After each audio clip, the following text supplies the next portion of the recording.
G'day everyone and welcome to this week's podcast. This week's episode is with Timbo Reid. Timbo runs and hosts the Small Business Big Marketing podcast, which is available on all your podcast apps. He's got 5 million downloads. He's been doing this thing for almost 13 years this year. He's done almost 700 episodes with founders, successful founders, and he unpacks the marketing strategies that have worked in their businesses. So he knows a hell of a lot.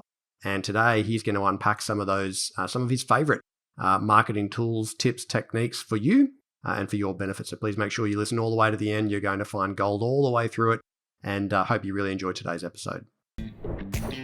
Welcome to the Scale Ups podcast, where each week you get to hear Steele, professional CEO, growth mentor, and advisory board chair, unpack the strategies that successful founders have used to achieve scale in their businesses. Stay tuned as he interviews the entrepreneurs who've made it, learns from industry experts, and follows a group of founders still striving to scale.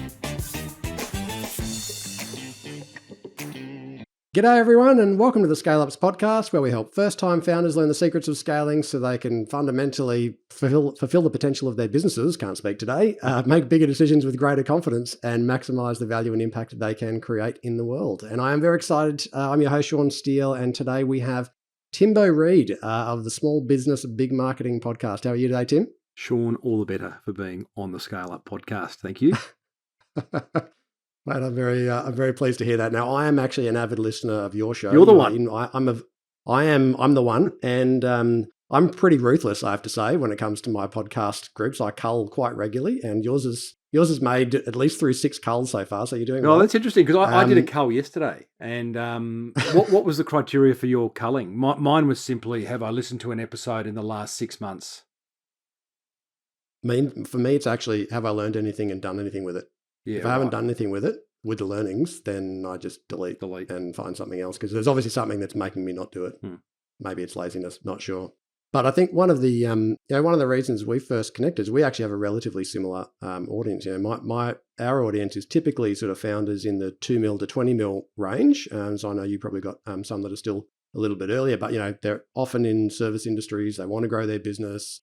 They're often first-time entrepreneurs, so they don't know what they don't know. They often haven't built a business bigger than this before, but also they naturally come out of, I don't know what the right word is, sort of practitioners, like they're recruiters or they're trainers or they're developers or they're technical people or they're salespeople. They're not marketers. Before they got to be, they're not marketers usually. Actually, when I think of all the people that I know in this space and in our community, very few of them have come from marketing to Founderland, which is interesting in and of itself. Well, and I sort of jokingly say they're not marketers, Sean, because they are, and all of us are marketers. Marketing is everything. Everything is marketing, no matter what you're doing. If you've got a business card, then you're in marketing. If you've got a sign out there, you've got some uniform, it's about getting your message out there in front of the right people. So we're all marketers in some way, shape or form. Absolutely. Yeah, more that they haven't necessarily had a job as a marketer. And so they don't think that they understand marketing. Even though they've figured, if they're at 2 million already or 15 or 20, they've obviously figured out something about, product market fit and getting something to work, right? They've got the revenue coming. They're not dummies. It's going all right. They're not dummies. But there's always more to learn. And they're also often looking for things that they can, the podcasting is often an opportunity to step back and reflect and think about the business and go, actually, that could be way better. Sometimes it's just one thing or two things. I can chat to my guys tomorrow and see if we can implement something around that. And so I guess for those who haven't heard the podcast, you host a top 10 podcast, Small Business Big Marketing. You started that 10 years ago, 12 years ago? 13 in June 2022. 13. Look out. That makes you an OG, mate. You're I don't want to say veteran. I must actually, I think I was the first business podcast in Australia, although then, what is a podcast? It wasn't as if there wasn't free audio out on the internet that you could listen to on demand for free in some way, shape or form. But, so what is a podcast and when did they really start? But 13 years ago, and there weren't many around, that's for sure. So I feel like there should be some kind of, like OG certificate that you've got up on your wall. I'm thinking, I was thinking more of a statue in some prominent, like Macquarie Place or something. But, okay, we'll start with a certificate. Oh, I love that. Well, you've got over 5 million downloads. You've got a Facebook group with a few thousand business owners in there, which I've been in, by the way, and I love the energy in there. It's very cool. People very, focused on just applying and learning and sharing and supporting each other, which is great. You've got a book called The Boomerang Effect. And you're usually, in the absence of COVID, I expect, out and about doing speaking gigs and emceeing all over the place. Yeah, well, COVID could have put the kibosh on that, but it's coming back. It's coming back. And that was a direct result, like you talk about podcasting, or we haven't yet, but I'm sure we will, podcasting as a marketing channel. Now, for me, it actually isn't. Podcasting is my end. It's not a means to an end. But having said that, it's created some amazing things in my life, and one of them was a speaking career. And, that's just a direct line from starting a podcast to finding myself on other people's stages. Love it, mate. Love it. And of course, most importantly, after we connected, I discovered that we lived 5 minutes away from each that's other, right. Which makes us both sunny coast locals, which is fun. But I figured after all of that time and all of that experience, you've probably learned a couple of things about marketing that might be useful to share with our audience and get them a bit excited and inspired. Because I know one of your big things is people falling in love with marketing as a hobby. Yes. And how do we get them to love it? Because the more they love it, the more they're likely to do it, and the more creative they're likely to get. And probably, I imagine, the less scared of failing they're going to be. The more sort of they'll test and learn. Is that how you think about the hobby? Like, why is that a focus for you? I use the word hobby. It just occurred to me once a few years ago when I was reflecting on, I've interviewed hundreds and hundreds and hundreds of successful founders, and one of the criteria for being a guest on my podcast is they must be a founder. They must have an interesting story of growth. What founder hasn't? And marketing must have played a role in helping them get there. So all of them love marketing, or at least respect marketing. Love's a big word, but they certainly respect the power of marketing. And I think we can learn a lot from that. And then when I started actually listening to the way they spoke about marketing, not necessarily the marketing they did, but it just sounded like, geez, you're talking about it as if it's a hobby.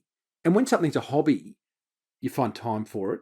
You diarise it. You can't wait to do it next time. You find the resources in terms of money, energy, whatever it requires to do it. And you really look forward to it.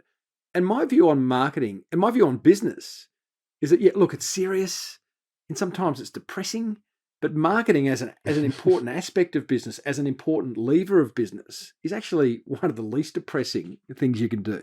It's one of the most fun things you can do. So if I can, through the Small Business Big Marketing podcast, make a mindset shift in my listeners that, hey, marketing's fun. Let's just agree on that. And now here's some things you can do around the marketing of your business. Then I think it's a win-win. And maybe that's one of the reasons why the Small Business Big Marketing podcast has had the success it has over the years, besides its longevity. Yeah, I like that. If you think about, where are the places where you get to be a bit creative? To your point, business can be a bit serious, and kind of product development and marketing are really those two places where it's like, okay, let's get our creative sort of mindset out. And that is fun, when you find something that actually works, you're like, this is great. Let's do some more of that. Let's see if we can be that's even that in itself, creativity. So you mentioned marketing's an opportunity to be creative in our business. And I 100% agree. In a very literal sense, you're given the opportunity of writing a fun subject line on an email you want to send your list, or you are coming up with a theme for your conference, or you're thinking about, the creative idea behind a social media post. So that's pure creative. But I think creativity in business is underdone. And we hear the creative accountant, anyone can be creative, and it doesn't necessarily mean in our marketing. It can be in the way we employ people. It can be in the way we develop products or services, which is all, marketing is everything. So, but I think creativity, and I come from an advertising agency background where big brands paid big agencies big dollars for big ideas.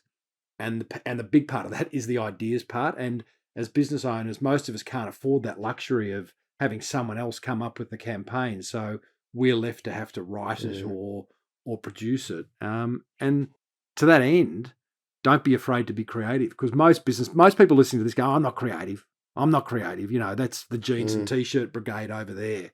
And I don't agree with that. Yeah. And so I was going to ask you about your background, because I think it'd be good for people to understand what sort of informed your views on marketing. I'm interested if you can maybe just give us a bit of the background, but also what did you take out of that you rejected, or that you didn't like, or that you saw didn't work, that's actually kind of informed the way that you think about marketing? So just to be clear, so background is like, how did I get to this point? In my, How did you get how did you get to this point and actually become an expert in marketing? But then what did you learn given you came out of agency land and bigger client stuff? Without boring listeners of my career highlights, I mean, I went from marketing at uni to working at a large agency called Clemenger's for 12 years, looking after brands like Mercedes-Benz, Uncle Toby's, Dulux, the Yellow Pages. I remember them. And hey man, I worked for them. Don't knock the Yellow Pages. Ah, yeah. Gosh, I mean, back in the day, what a brand. What a brand. And what an irony now, you know. Like, anyway, putting that. So I 12 years there, and then various other jobs, marketing manager for Flight Centre, went and did some charity work at a crowd called Reach down in Melbourne, and but did, always in the marketing space. And I think if I reference back my 12 years at Clemenger's, there was a lot to learn, good and bad. By the end of that 12 years, I couldn't wait to get out of corporate. So the bad stuff was meetings for the sake of meetings, meetings to justify your existence, little action, or at least tread carefully into taking action. And I just found that insanely boring. Because then when I would meet a small business owner, when I was in my corporate life, and they'd say, what do you do? And I'd say, I'm in advertising. And they go, oh, geez, I'm really struggling with my marketing, or you got any tips? And of course, I would give them the tips. And then they'd come back to me or ring me and say, I implemented what you said. It was great. Thank you so much. And I'm like, what? You implemented it? You took action just like that? Didn't you have a meeting? Well, I was expecting to be paid just well, not even that. It's like, didn't you have to have a meeting about that and like all that? So I all of a sudden go, wow, these are my people, because I'm an action taker. I'm considered, but I don't, I consider for a brief amount of time and then I take action. And I used to say that in an embarrassing way, because I thought, you've got to have strategy, and you've got to, and you're probably more on the other side, Sean, where you are, you do more of a planner. And I don't think there's a right or a wrong, and I interviewed someone recently on the Small Business Big Marketing podcast, a guy, Tom Griffiths, who owns Emma and Tom's Juices. And he had no plan. As did Lord of the Fries founder, who I put out this week. She had no plan. Slowly, So why am I telling you that? Because I think that's in corporate, it could be slow. What I did learn, there was some great disciplines around communication, like the fundamentals, which, you say, when I say them, and I'll share them with you, sound obvious and boring, but not to many small to medium business owners. So knowing who your ideal client is. We spend a lot of time in big agency land understanding the ideal client, to the point that you'd go and do research groups, you'd go and do vox pops out on the street, you'd stand in supermarket aisles if you had an FMCG client and watch people buy your product. And great, we all should do that. But really understanding them at not just a demographic level, they're 20 to 45-year-old white-collar males with a tertiary degree. That tells us nothing. So, but, understanding a customer or an ideal client at an emotional level, what problems do they have at your business can solve? What does success look like to them? What keeps them up at night? How do they feel about the industry in which you operate and the products or brands and services that you sell? Knowing this stuff then allows you to go and craft marketing messages, copy for your website, copy for ads, keynote scripts, whatever it may be, that will hit them between the eyes. And we spend a lot of time on that in advertising. So little disciplines like that were awesome, and I carry them with me to this day. But I think and I say to business owners, look at what big business are doing in your category, but don't necessarily follow it, because it's just what they're doing. Break the rules, look outside your category and see what's happening elsewhere. Absolutely. And I love that comment. And just for your view, I'm far from a planner for the sake of planning. Like, all of my stuff is, how do we rapidly get a good set of direction for a small amount of time, and how do we make sure that execution is constantly informing that strategy? We're always stepping back, and every 90 days we're reevaluating the priorities. We're always looking back at what's happening. And actually, the biggest part of the planning work that I do in the 3-year strategy stuff that I tend to do with clients up front is actually product development. It's actually value proposition stuff. It's actually exactly your question. Okay, what do your clients currently hate about your sector? Great question. People like you. What do they hate about people like you? Your commercial model, the way it all works, and and from those kinds of questions, you end up with a stronger product And all of those turn into things that you can do to grow your revenue, usually faster than your competitors. You're not spending all your time looking at your competitors. You're spending your time understanding your client, what their problems are. And we don't do that anywhere near enough. I talked about the you, example of, if you're an FMCG product, you should go and stand in the supermarket aisle. I learnt that from a famous old advertising man, Kevin Luscombe. Now, Kevin is at the top of Kevin must be 80 now, well and truly retired. As an aside, his son is the drummer for Paul Kelly. Irrelevant. But Kevin was the doyen of FMCG marketing, fast-moving consumer goods, products you see in the supermarket. Kevin started a business called Growth Solutions many years ago, and Growth Solutions charged a very high price for marketing directors and CEOs of large FMCG companies to spend time with Kevin to better understand how to sell more product. And these are the heavy hitters. These are the marketing director of Mars or Uncle Ben's or Dulux, big brands. The very first thing Kevin would have them do is whack on the jeans and the t-shirt and head down to the local supermarkets and watch people buy their product or watch people buy their competitor's product. Simple stuff. I interviewed Jerry Ryan, who owns Jayco Caravans. Jerry demands that every single one there's a caravan production line. I have never seen a caravan built, but as you can imagine, there's a production line. And on every single caravan being built, there is a photo of the purchaser, the couple, the grey nomads, the family that have bought that actual van that the mechanics are working on. Awesome. You develop it. There's empathy immediately. You're going to do a better job. You're going to love your job more. I think it's a beautiful thing when you start understand your customer deeply. 100%. And if you're a founder, bring in a marketing manager or something into your organization, someone to help it out. Just give them the first week to call every customer that you've had in the last bloody 2 years. Like, say you're not doing anything this week other than calling these customers and finding out what their experience is like, what their problems are now, what else they're working on, what happened before, what happened after. Like, get close to it, because from that you're going to learn a lot about 100%. what we should be doing sort of strategically. Tim, you are, the word helpful marketing is pretty much written everywhere. It comes out of your mouth on a very regular basis. What do you mean by helpful marketing? Or to be literal, marketing that actually helps your customer or prospect make a more informed purchase decision, often in your favor. So there's two types of marketing, and neither is right or wrong. They just are. There's push marketing and there's pull marketing. Helpful marketing lives in the pull category.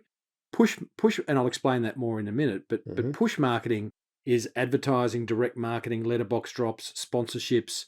By nature, those forms, and we're talking marketing communications here, by the way. Marketing is much broader, but just as a marketing communications, by nature, push marketing, you have limited time. You've got 30 seconds in a radio ad. You've got a quarter page in the local newspaper. You've got A4 page to drop into someone's letterbox. You've got a signage on the sports ground that you're sponsoring. As a result of having limited time or space, you cut to the chase. Buy from me, buy soon, end of financial year sale, product price. You don't have much time to do much more. And there's a role for that. Good brand awareness generally. Got to have deep pockets with push marketing, because once the advertising campaign's finished, you've got to find another X dollars to run some more. As long as it's working, that's okay. If you're spending $1 and getting 10 back, find lots of dollars. Right. Whereas pull marketing is where you pull people towards you because you've been so insanely helpful. And in order to be helpful, an example of a helpful marketing would be on your website. This is a very literal example, but I love it. It's great for SEO. It's great for one-on-one marketing. It's great for positioning you as an incredibly helpful business. On your website, on the primary navigation bar, have a learning center or a knowledge hub. I don't care what you call it. But behind that is every single question that you and your customers, you and your staff have ever been asked by your customers, and answer that question in beautifully rich detail. Now, if you're selling chocolate bars, this ain't a great idea. But if you're a real estate agent, or you're a builder, or you're an architect, or you're a chiropractor, or you're an accountant, this is a good idea. So, there's a great case study of River Pools in Phoenix, Arizona, which I cite in one of my keynotes. And these guys are the largest installer of in-ground pools in North America. And they've embraced helpful marketing by having a learning center, a learning hub on their website. One of the most frequently asked questions when you're having an in-ground pool, wanting to have an in-ground pool installed, is how much does an in-ground pool cost? So on the River Pools website, there's this beautifully long page with videos, links to other pages on the Riverpool's website, because that's how you hold people, great copy, spreadsheets, photos, and it's just an insanely helpful page. Now, as a result of that really useful page, Riverpool's ranked number 1 organically on Google in North America when someone Googles how much does an in-ground pool cost. It's also great for one-on-one marketing when someone rings up and says, hey, talk to me about price. Riverpools will still talk to them on the phone about price, but then they'll send them the link to that page on the website. It's gone, wow. And the video on that page is by the owner. So now we're starting to see the owner. Now the business is starting to be humanized. So that's an example, Sean, of helpful marketing. And really, and there are many, many ways to be helpful, but it's quite simply understanding the problems that your customers have and going about answering them. Because the funny thing is, in business, we do it all the time. You'll probably get a call from a prospect today and they'll have a question for you that you've probably asked 50 times before. Continue to answer it, but at the end of that phone call, to be able to say, can I send you a link that goes into even greater detail, you're positioning yourself so well. I think it was on your podcast, actually, that I heard, correct me if I'm wrong, but somebody who had built a Bob Wheeler. hangover business. Recovery room. Yeah. Bob Wheeler, there you go. And I love that he was talking about the fact that he's like, well, we've got on our helpful marketing sort of angle, we teach people how to do it themselves. He's a master. So they don't have to come to us whatsoever. But as a result of being so helpful. Yeah, that's right. And this is the thing, because, there'll be many people listening. So that example's a great one. Bob has 3 clinics in Las Vegas and might have been Austin, Texas. I can't remember where, but you go there and you get you might be dehydrated, you might be hungover, whatever. And he does intravenous vitamin C, intravenous fluids, whatever it is, right? But he also shows you how you can do it at home. So he gives away all his knowledge for free. And people go, well, that's dumb. But actually what happens, and this was proven in a case study with Geek Squad out of New York. So Geek Squad was a business many years ago that would come to your home. They were dressed as geeks. They look like out of the Blues Brothers, a short white shirt, business shirts, black shoestring tie, black goggle sort of glasses, black slacks, whoever wears slacks, but you know what I mean.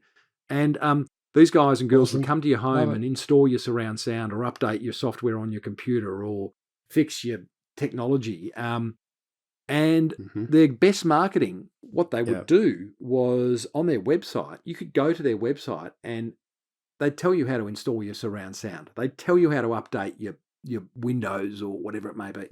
And when the owner was interviewed about this and being questioned, why do you give it all away? He said, our best customers are the ones who watch our videos thinking they can do it themselves, then realizing it's harder than they think. But we've dealt with that. We've got their trust because we've been so helpful. That's 100% it, isn't it? And, if you think about it from a customer perspective, you go, well, these guys obviously know what they're doing and they've got the kind of character that I would like to deal with, because I don't feel like there's going to be some sort of snake oil salesman behind it where I'm going to pay them some money and they've got some secret juju. It's not about, just because you can be told how to do it. There's a lot of things in all of our lives that we can watch a YouTube video on, but it doesn't mean that we're not going to pay for a service. We could probably all learn to do our own accounting, but that doesn't mean that we're going to try to replace our accountants, because actually that's the last thing we want to be spending our time doing. I'm with you. You mentioned the keynote before. When I was researching, I saw that you had I don't know whether you still do this keynote, but you had a keynote called the 10 Ridiculously Clever Marketing Ideas for Amazing Businesses. I have two. Not that one exactly. My most popular keynote is around helpful marketing, which I call that little known marketing secret, which the secret is helpful marketing. The second keynote that you're referencing is now called Kick-Ass Marketing Ideas from Kick-Ass Entrepreneurs. So basically, I've taken the 690 interviews that I've done on the Small Business Big Marketing podcast, and I've just captured some of the really big, clever, not necessarily expensive, but interesting and effective ideas. And it's a keynote that I actually really like giving because it's quite interactive and a little bit different to the others, and it's all based on real case studies. Fantastic. How much am I going to get out of you in this podcast on those? I've already shared one, that keynote. Which is Riverpool's. Are you able to share some of those nuggets of gold with us? River pools. Okay, great. Oh, look, I'm one in. That's good. 1 out of 10. Keep going. Again, I know, open book. Happy to. Hopefully, someone will listen to this and go to their association and say, "Book Tim to come and speak." So I'm happy to share because that's how it works, right? If you're asking other big ideas that have come from interviewing so many successful founders, I'll give you 2 or 3 more. Yes, please, mate. One of the most popular episodes is with Joshua Nichols from Platinum Electricians. He owns an electricians franchise out of New South Wales. Okay. He's got, I want to say, 80 franchisees. Josh is the lead franchisor and founder. Josh recognised at the start of his business that Sparkies weren't highly regarded in regards to their promptness, their cleanliness, their customer service. They were okay at doing the changing the light bulb type stuff, but they weren't very good at everything else. And so Josh has created and continues to implement a 21-step customer manifesto. It's essentially a customer experience. So every single one of his Sparkies, every single day when they go into someone's home or work, must adhere to the 21-step customer manifesto. And it starts off, and Josh even in the interview didn't reveal all of them. I think he might have revealed about 11 of the 21 steps, but arrive 5 minutes early, not 10 minutes late. Don't park in the driveway. Don't walk across the front lawn to get to the front door. Use the paths. Take your shoes off or at least put some kind of booty coverings over your boots. If you see a light bulb that's out in someone's home or office, change it, but don't charge them for it. Little things, right? Little things that individually actually aren't that interesting. Mm-hmm. But over the course of 21 steps, all of a sudden you're wowing your customers and you're creating a great experience that's going to get talked about. So that was pretty mind-blowing. I really enjoyed... And I've got to say that, and that whole, that industry, fundamentally still the trade sector, it's just so right. Like this, it's so easy to elevate your business. So easy. In comparison to your competitors because the standards are unfortunately incredibly low. Yeah. I had this great guy come and do some work at our place. I can't even remember what it was, a plumber or a roof tiler or something. And at the end of it, I was like, "Mate, I'd really love to give you a review. Where do I do that?" He's like, "I don't really have any of that sort of stuff." And I was like, "I'll write anything you want. That was an excellent experience. You were fantastic. You're on doing all these great things, but didn't even have any marketing infrastructure whatsoever." Whereas my plumber has got an app where, you think about, to your point about the time frames, one of the most annoying things, of course, they're all trying to manage these jobs and their time. That's quite a hard thing to do if you've got, 6 guys out on the road and you're trying to optimize where they go and all the rest. But his app sends you a notification when he's 30 minutes away and then when he's 15 minutes away and when he's 5 minutes away because it's just tracking his car in contrast to your house. And it's just small things like that. You go, wow, such a big level up, but a simple application. It's such an awesome thing to do as a business owner. Go away for a day, take your mentors or your team or people whose opinions you respect and have a bit of a planning day around customer experience and do what Josh did. And the simple exercise is simply, and I'm looking at it from I look at it as sort of like a timeline, horizontal timeline. The left side is when someone comes into contact with your business for the very first time. Could be a podcast interview, it could be a business card, it could be uniform, signage, an ad. And then all the way along that timeline to the very other end, the right-hand side, is post-purchase, after someone's actually bought from you, because there's still opportunities to wow them. Mm-hmm. All along that timeline are moments of truth or touch points where someone continues to come into contact with your business. So it could be your voicemail message on your phone, could be your website. Again, it could all these different things. Someone comes into your office and is greeted by the receptionist. And the exercise is, for each of those touch points, how can we make it so that our customers go, wow, that was a fun phone message. I was greeted beautifully by your receptionist. That was an awesome invoice you sent me. There are always opportunities to wow your customers. And the guru, the genius behind this concept, it was the late Tony Hsieh, who passed away a few years ago. He started Zappos, which was the biggest online shoe retailer out of Las Vegas. And he wrote a book called Delivering Happiness. And it's an awesome book. And again, not many businesses do this. And it's such, everyone's trying to find a point of difference in a world of parity. And this is one, and it's fun. And you do this kind of stuff, and marketing will become a hobby.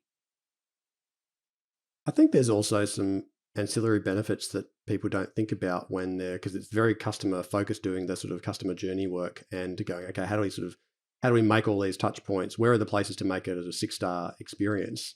And to your point, it can really wow the customers. One of the other things that happens when you do this really well, which I learned in a case study with it was with Harvard. It was a Harvard sort of education program, and they did a case study, and it was fascinating. There's 50 entrepreneurs around the world.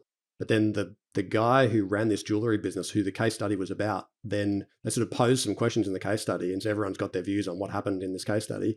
Then the guy who actually runs the business at the end, he comes in and he goes, well, this is what actually happened in my business. But what was fascinating, he built this jewelry, it was a jewelry store experience, and it was wedding rings.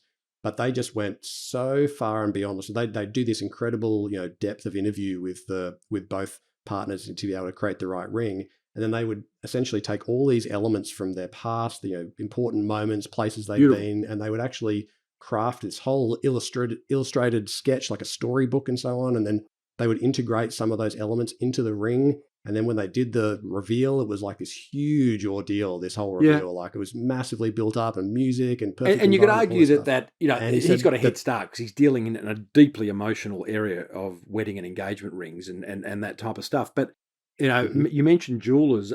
Carl Schwartz owns Xenix or something diamonds down in Brisbane. I interviewed him years ago. Okay. I think he did similar. He's probably seen that case study. He's a marketing monster, this bloke, and would have probably implemented that. But he's got simple stuff like he knows that when couples come in to the jewelry store, the bloke is like, A, he knows he's about to spend a whole lot of dough, and B, he knows he's got no idea about jewelry. And so he's sort of like a shag on a rock. Carl has, and I can't remember what he calls it, but I'll call it the soon-to-be husband seat or the partner seat or something like that. And he just says, come over here, mate. Come and sit down. Can I get you a beer while your lovely lady has a look around? That is it's so bleedingly obvious because actually it is a problem. I don't know about you, but I don't really enjoy going into jewelry stores. I feel like completely out of my comfort zone. No.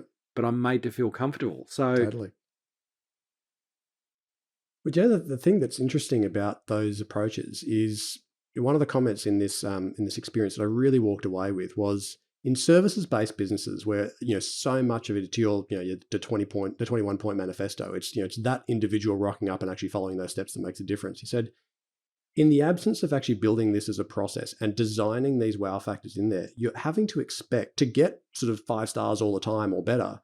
You're actually expecting people to be at their best every single day. Like every one of your team members has to be absolutely nailing it for your business to succeed. He goes, if you build this in the right way, you can make your people feel like heroes with their customers on their worst day. So actually, if you can be great on their worst day, when they come with their best day, it goes up another level. But actually, that's part of the purpose. It's actually for your team as much as the customers, because that's what motivates your team and makes them want to come to work and give more. Which I think is really sometimes missed 100%. When we think about that because of customers. Let me share a couple of other ideas that have come my way. Please, mate. Yeah. Tom Dickson from Will It Blend. Now, this guy was a YouTube sensation about 10 years ago. He has a company called Blendtec in the States, and they make blenders for the likes of Boost Juice and McDonald's and all those guys, right? They're good blenders, but he also has a range for the home, and it's called Blendtec, and it's a boring blenders company, right? He went from a boring blenders company to a YouTube, literally one of the original YouTube viral sensations through extreme product demonstrations. One day he said to his marketing manager, do you know what? Our blenders will blend anything. They would blend this iPhone. And the marketing manager said, Tom, you're a fool, but let's try. Put your money where your mouth is and let's try. So they went and set up a little stage in their office. Tom dons a white lab coat and some safety goggles and looks like a laboratory professor. And he stands there and holds this iPhone and he says, here is the newest iPhone. The question is, will it blend? And then for the next 3 minutes, he blends this friggin' iPhone. It, of course, blends and he pours it out and he goes, careful, iPhone dust, don't breathe it in. And then he blends hockey pucks, he blends PlayStations, he blends car door handles, he blends golf balls and glow sticks, and it's this wonderful series. And you go, some business owners would look at that and go, that's so trivial. Business is so serious. But hey, this has sold millions and millions and millions of dollars in blenders. To put his blenders on the map. He's a YouTube sensation. He's built a personal brand off the back of it, probably making a fair coin from actually advertising on YouTube because his videos have 20, 30, 50, 60 million views. In fact, I take that back, hundreds of millions of views. Yeah, wow. And the marketing idea there, putting aside the stupidity, is extreme product demonstration. If you really believe in your product, then prove it. And again, we don't see that enough. Yeah. Another one, what other one would I share? I really like, I'm sort of pulling out strange ones because I think, again, we don't see enough strange or interesting marketing initiatives. Paddy Lund was a dentist who hit pretty hard times. He got deeply, deeply, deeply depressed. He hated his business. He hated everything about life. And as we know, that dentists have the second highest suicide rate amongst professional services behind vets. And so he's pretty hard times. And before I tell this story, if any business owners listening, Sean, that is doing it hard, and they're out there, let's not kid ourselves, we've all been there. Please ring Lifeline or please phone someone and please talk to someone because it doesn't have to be that way, Paddy hit rock bottom. Yeah. He found the energy inside himself to ask himself, why am I so unhappy and what would make me happy? And he did a really deep introspection, and he talks about this in the interview that I did with him. He really sat with himself and asked those questions in a really honest way. And he came up with the answers, and he turned his business completely around and his life completely around by doing things like sacking 75% of his patients who he didn't like to work with. The 25% remaining, he gave 2 private invitation cards. They were essentially business cards, and said, if you know people like yourself, please give them this card. And I'd love them to be a patient of my dental clinic. He got a private number. He took down his signage. He locked the door. You had to ring a bell to get in. You couldn't just walk in. He started baking cinnamon buns. He called them dental buns to hide the smell of Novocaine. He gave the patients a panic button if they were in any way feeling uncomfortable. He'd just stand back. Once the button was hit, he'd stand back and, and all of a sudden he found himself working 3 days a week. I heard he started at 2:30 most days. Thank you very much. That was a dentist joke, Sean. And he was making more money than his colleagues because all of a sudden he'd created scarcity and he'd created a business that he and his staff love. So I think the learning there, and if you wanted to apply that thinking in your own business, is to, and I learnt this from the original podcast that I ever listened to called Killer Innovations, and a guy called Phil McKenney, who is he's the VP, the Vice President of Innovation at Hewlett Packard. And he's got this whole Killer Innovations process was simply around identifying one of the ways of using Killer Innovations was identifying all the conventions of the industry in which you operate. So for a dentist, it's an open door. It's not a private number. You have signage. You don't cook stuff. And these are all the conventions. And then the question was, what if you flipped each of those conventions 180 degrees? What does that look like? And then if it looked kind of interesting or at least half compelling, then go and implement it. And again, it's just challenging. It's challenging how we do things, because if you do the same old stuff, you get the same old stuff, right? I love that. There's a great image that you'll be able to find online if anyone wants to Google it, for Cirque du Soleil, which was a great example of some very similar thinking. They looked at all the features of typical circuses. So you think about it, you're in a white tent. There's animals involved. There's always some kind of a hero, person, individual. There's kind of one person with the brand or the famousness. You've got kind of low quality food and wine and beverage type experience. Like there's all of these things that are very common. And they said, and what the concept was, if you try to compete on everything that your competitors do and then do a few things different, you will go broke.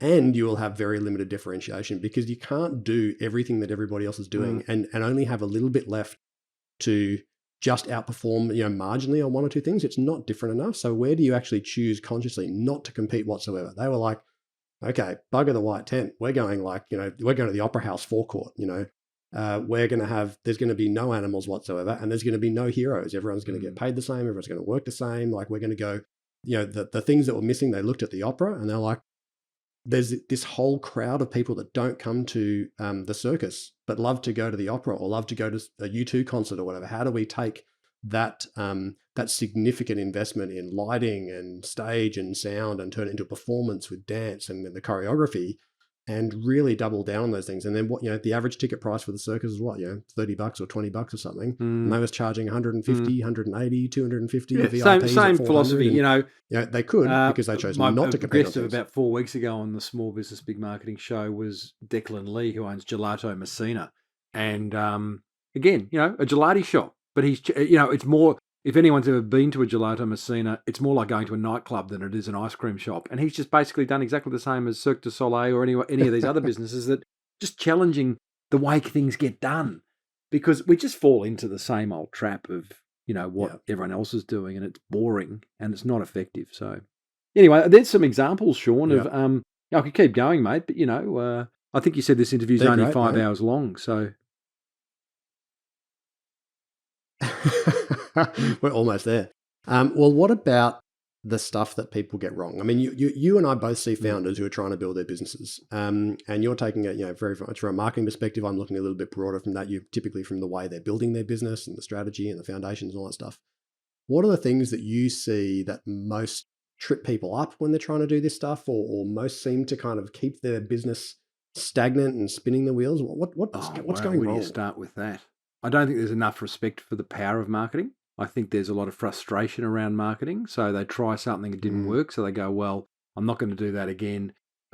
Or marketing is flawed, full stop, which is ridiculous. I mean, an example of that would be, everyone's doing pay-per-click advertising. So like, whether it be Google AdWords or Facebook ads or something like that. And, that seems relatively, in terms of putting a campaign together, it's pretty easy. Like that Facebook and Instagram, and they make it easy. They say, here are the fields to complete. Write your headline, write your copy, give us a link to where you want to send people. Tell us the image you want to put in the ad. That all seems pretty easy. But actually it's pretty complicated. Getting a headline right, getting a landing page right, getting some copy right that's compelling.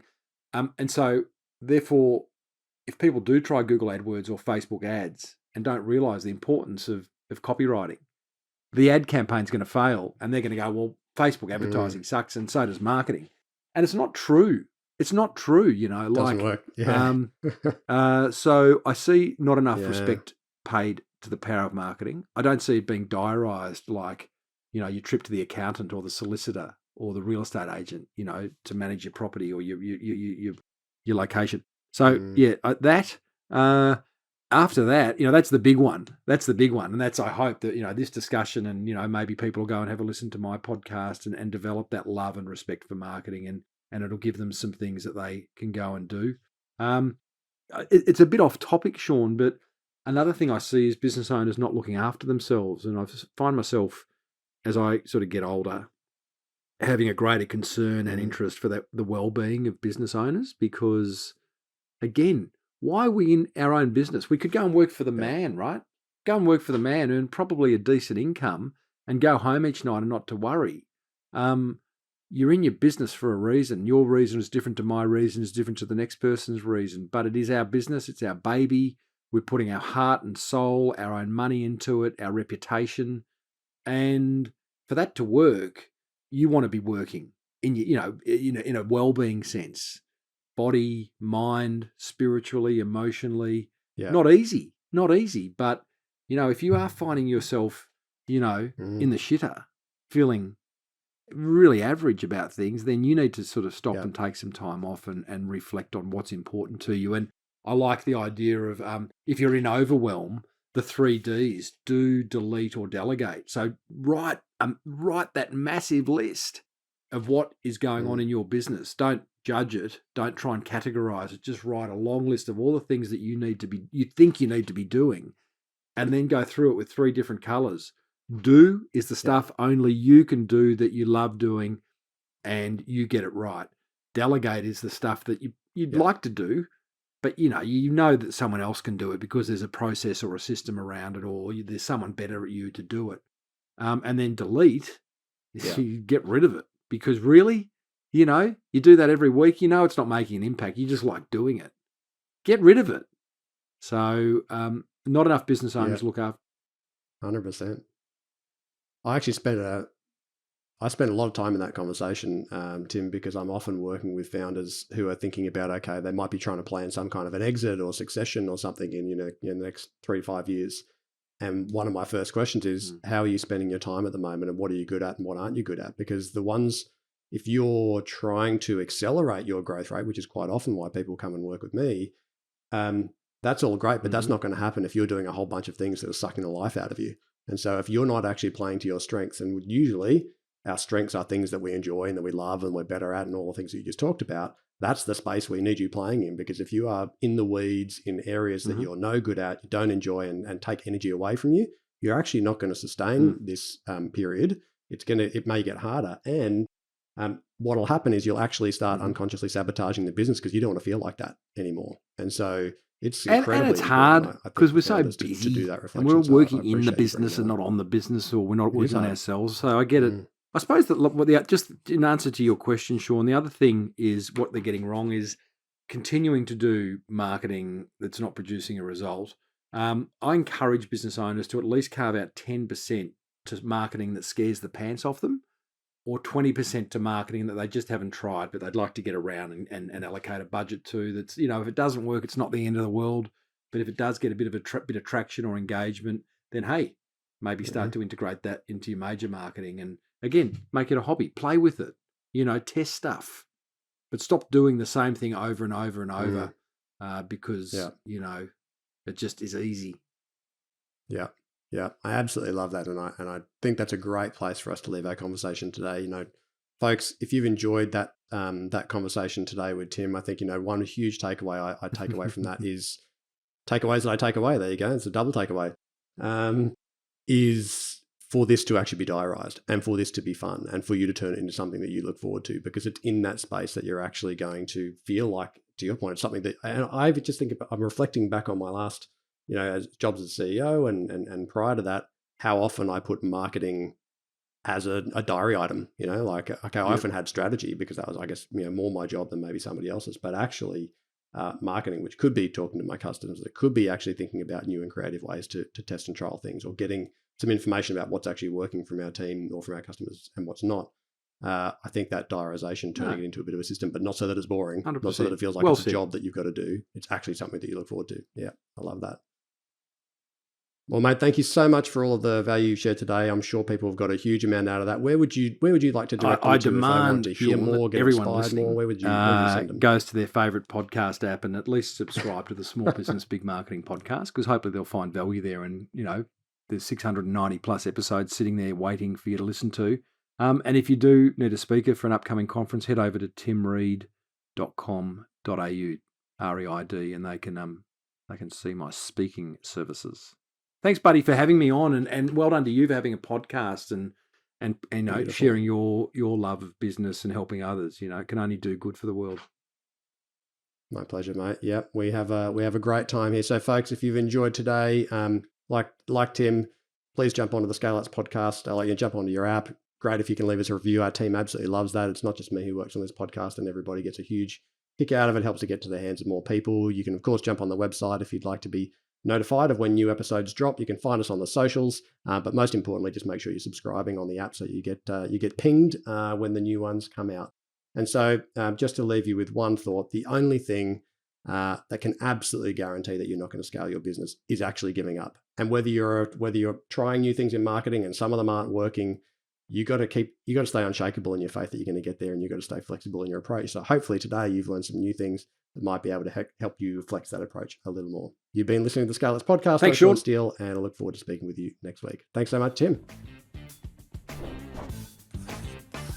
G'day everyone, just a couple of quick things before you go. If you have questions that you'd love myself or an upcoming guest to tackle about challenges that you're facing in scaling your business, please just jump straight on the website, scaleupspodcast.com. You can record your message straight from your mobile by hitting the button on the right-hand side of the page, or you can just email them the old-fashioned way, questions@scaleupspodcast.com. And just a quick reminder, nothing we spoke about today constitutes financial or business advice. If you are considering making big decisions in your business, seek out a professional who can look at your situation in detail and make sure you're getting sound, personalised advice. Thanks for listening. Look forward to being back in your podcast feed next week.